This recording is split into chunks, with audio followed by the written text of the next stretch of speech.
He's good, man. Well, yeah, I mean, He didn't just like go to sleep and just erase his skill. No, definitely no. I mean, that's the thing. Like, people are like, oh, you have to practice this game. A lot of skill is definitely innate, and this, you don't forget stuff that you have to learn. But either way, it looks like we're getting into it. No button check. These men are professionals. They know their controllers already. That is not correct. There we go. All right, so Rio, of course, playing Ike. Yeah, of course. Rogue playing Robin, of course. I feel like Ike and Foreign are his two, like, solidest characters that can play in tourney. Any of Rio's characters are going to be solid in the tournament. Yeah, fair enough. Rio's so good at the game fundamentally. It's just, you know, it's just he's going to be a force to be reckoned with of almost any character. But here he is playing Ike. He has experience with Dath. Yeah. Oh, yeah, he's Dath played being, Dath. Yeah. like, I think the best Robin in the nation. Easily. Contender for best in the world before he actually ended up dropping the character. No, yeah, there was a time when people were debating if Dath was top 50, and I was on team Dath was top 50, but he kind of fell off a bit. Not to be like BM, but he sort of did. I mean, he's still, of course, an excellent player and could kick my butt in any format, but, you know, that does not mean that Rio doesn't have experience with the character. Who does Dath play nowadays? I'm not quite sure. I'm not going to put him on blast today. Yeah. But because we're talking about RoguePenguin, really holding his own 172%. Yeah. 172. Rio tried to hang on to it, but not quite, man. That back air is so powerful. Playing the neutral incredibly smart, not letting himself get caught by Ike at that high rage, because he knows that if you misstep, you could easily die. RoguePenguin just playing like a totally different monster now.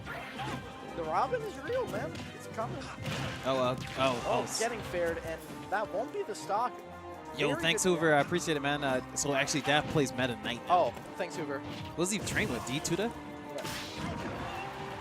Oh, okay. So he still uses Robin. I mean, it's literally the inverse. It's like a character was super fast and quick. And then super slow and you know, plays the range game. No, yeah, Dath, of course, is still really good, but, like, there was a time when he was on the national top 50 discussion, like the PGR. Oh, and understandably so. He was doing really well around the country. I was hyped, man. I was hyped to see a really good Robin out there, like, wrecking stuff. Either way, back to the current match. Hey. RoguePenguin doing a great job holding onto the stack. There's that forward air. That does not kill, but one more of those from any part of the stage, and he is done so. Ooh, the nice tight reverse.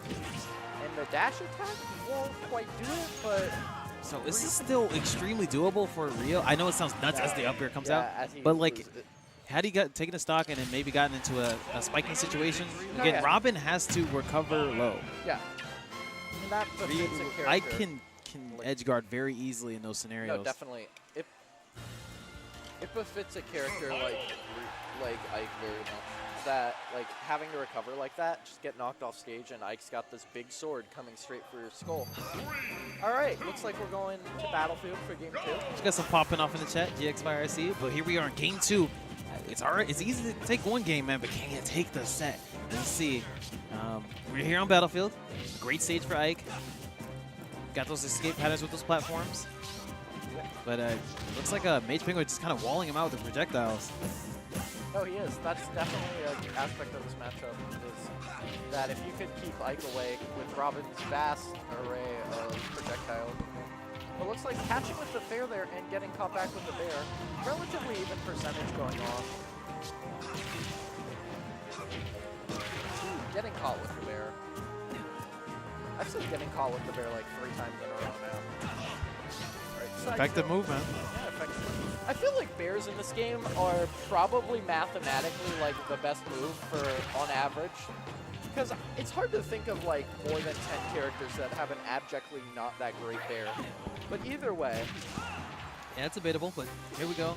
106 to 77. Ooh, he's going for the big boy setup. Completely different game here in game 2 than it was in game 1. But Rogue managing to DI that well and get back on with the operator. Not getting the DI that time, though. And dying for it. I feel like this should be down for up air percentage. Now it definitely is.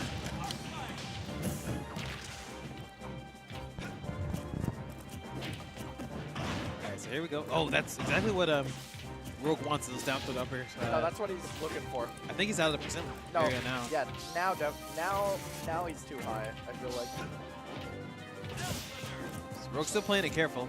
No, definitely. I mean, if I'm playing against Ike, I'm always playing it careful. Especially an Ike as apt as Rio, probably the first or second best Ike in the world. All right.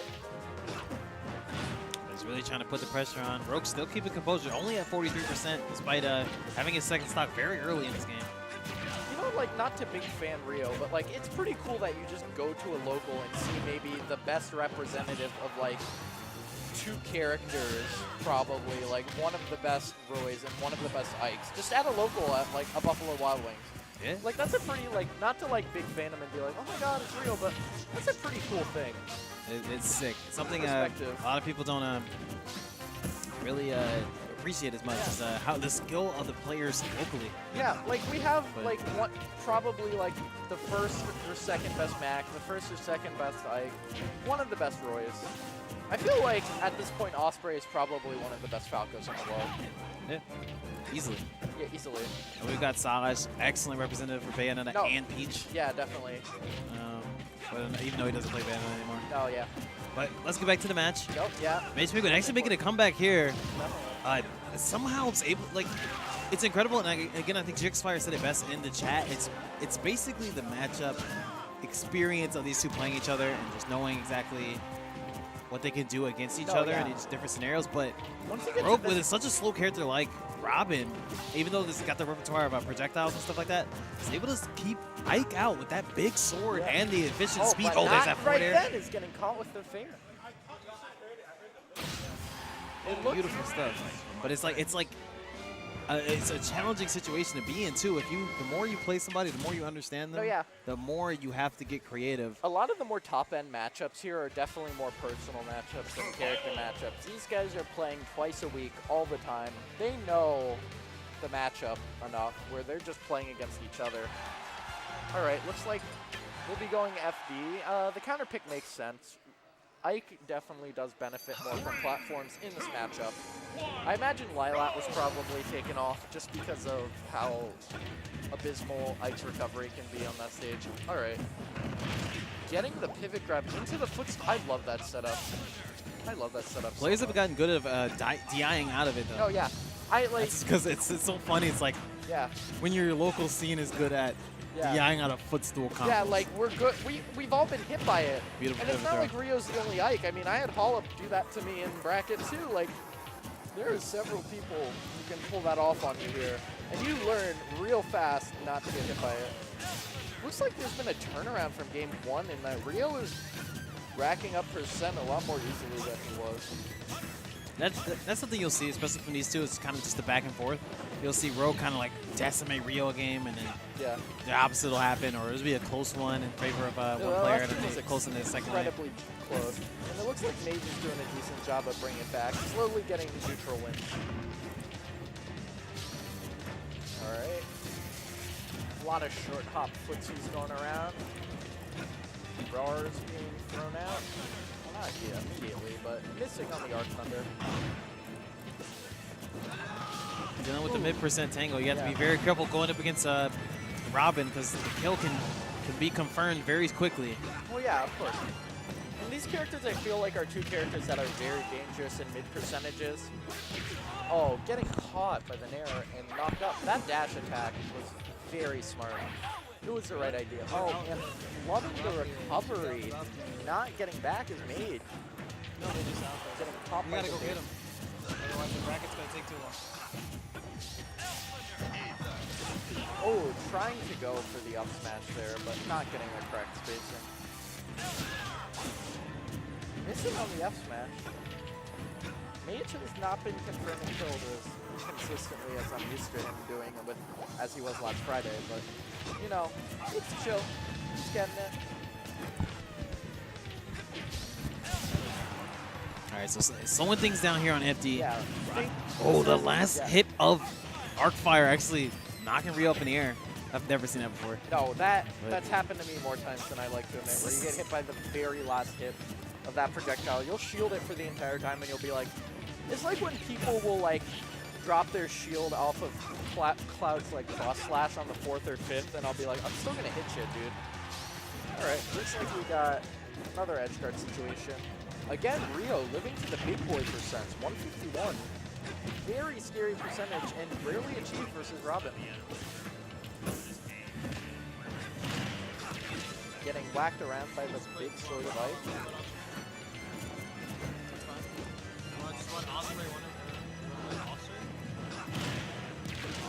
Getting hit by it there. Oh, alright. No Rocket Team already playing?